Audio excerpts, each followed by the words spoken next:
सास की जादुई शक्ति। कौशल्या ने एक रात सपना देखा।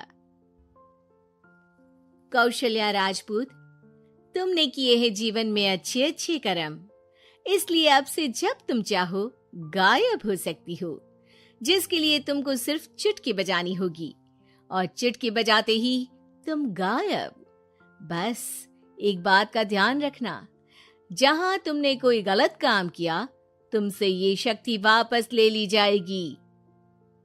कौशल्या की नींद टूट जाती है। ये कैसा सपना था? गायब हो जाऊंगी मतलब? हे भगवान, कंबल ओढ़ के सो जाती हूँ, सपना कंबल के अंदर नहीं घुस पाएगा। कौशल्या डर के मारे कंबल ओढ़ के सो जाती है। सुबह कौशल्या मंदिर जाने लगती है। अरे बहू, जल्दी चल, भिखारियों को खाना भी तो खिलाना है। हाँ माँ जी, अभी आई। आज तो खीर और पूरी बने हैं, सब खुश हो जाएंगे।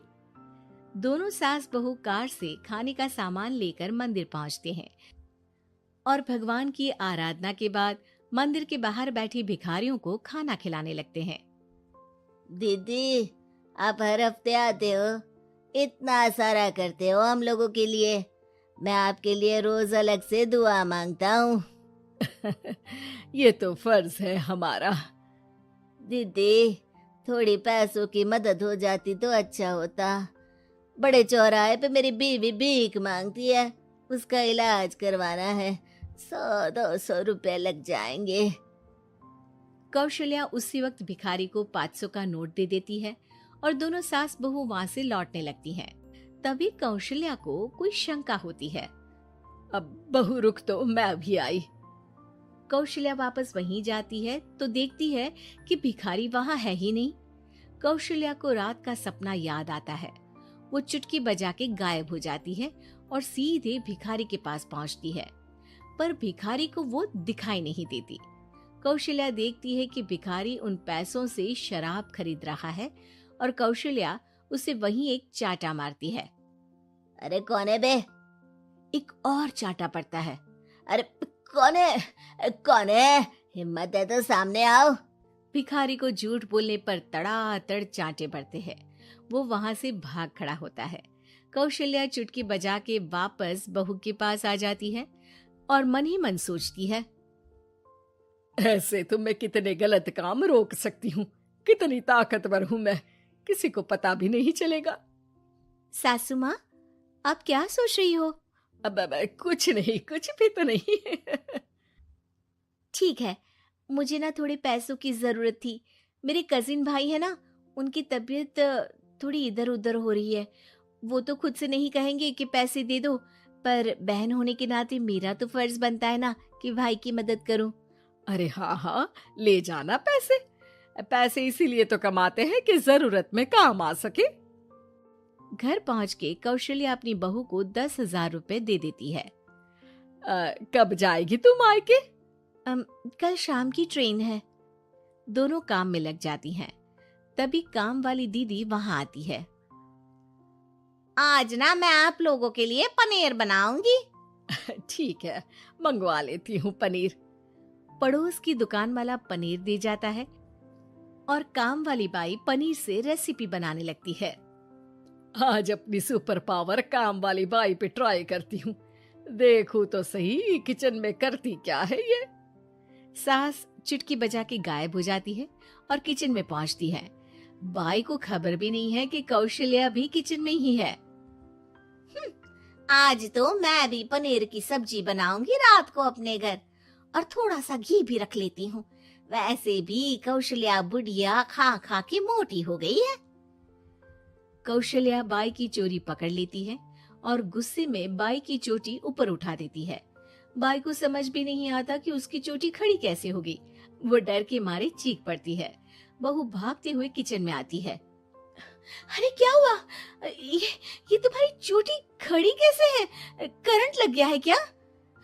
पता नहीं, शायद किचन में ना भूत है।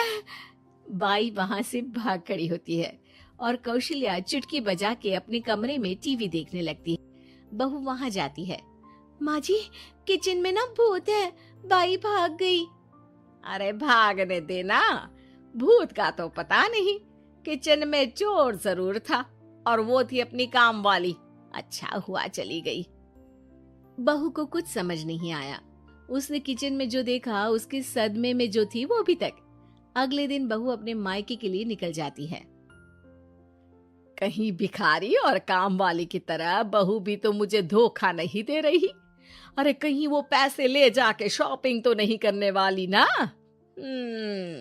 अभी पता लगाती हूँ मुझसे कुछ छिपा है भला। जैसे भगवान सब देख रहा है वैसे ही मैं भी सब देख रही हूँ। सास को अपनी शक्ति पर घमंड आ गया था। वो अब अच्छे काम करने की जगह अपनी शक्ति का इस्तेमाल खुद का शक मिटाने के लिए कर रही थी। वो चुटकी बजाती ही बहू के मायके चली जाती है।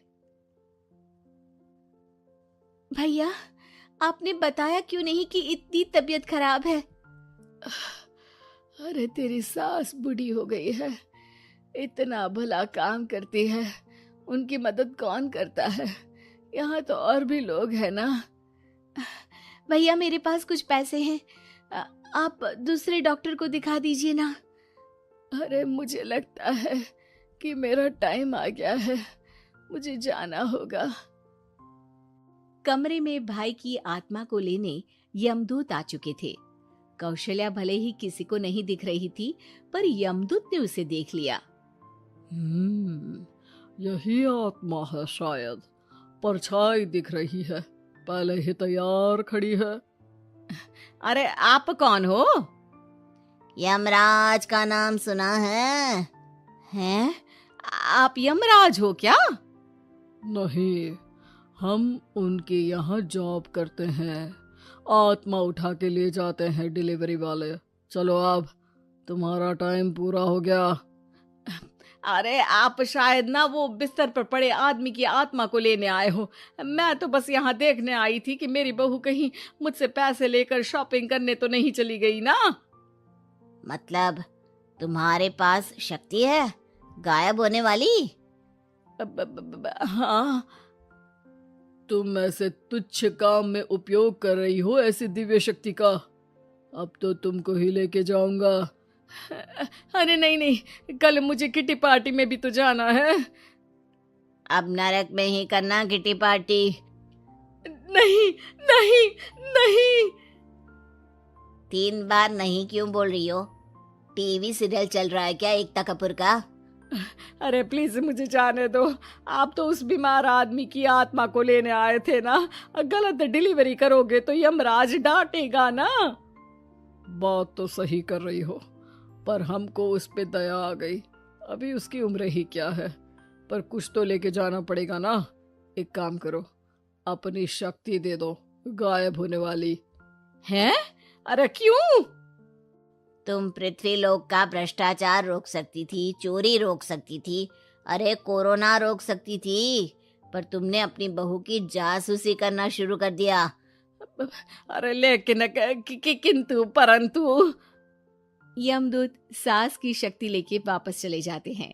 कौशल्या की परछाई हवा से नीचे गिरती है और जमीन पे आते आते कौशल्या का शरीर सामने आ जाता है। अरे लग गई, कितने ऊपर से फेंका। माँ जी, आप यहाँ ऊपर से कैसे गिरी? अरे समधन जी, आप अचानक कमरे में। सब घबरा जाते हैं। सास बहू को सारी बात बता देती है। ये लो आपके 10,000 रुपये। आपको मुझ पे इतना भी भरोसा नहीं है? अरे बहन, मुझे दर्द नहीं हो रहा है, अब अचानक से सब अच्छा होने लगा है। अरे तो फिर बिस्तर से उठ जाओ और मुझे लेटने दो। गिरी हूं ऊपर से तो पूरा बदन दुख रहा है। भाई को तो यमदूत ठीक करके जाते हैं, पर कौशल्या देवी दर्द के मारे बिस्तर पर आ जाती हैं।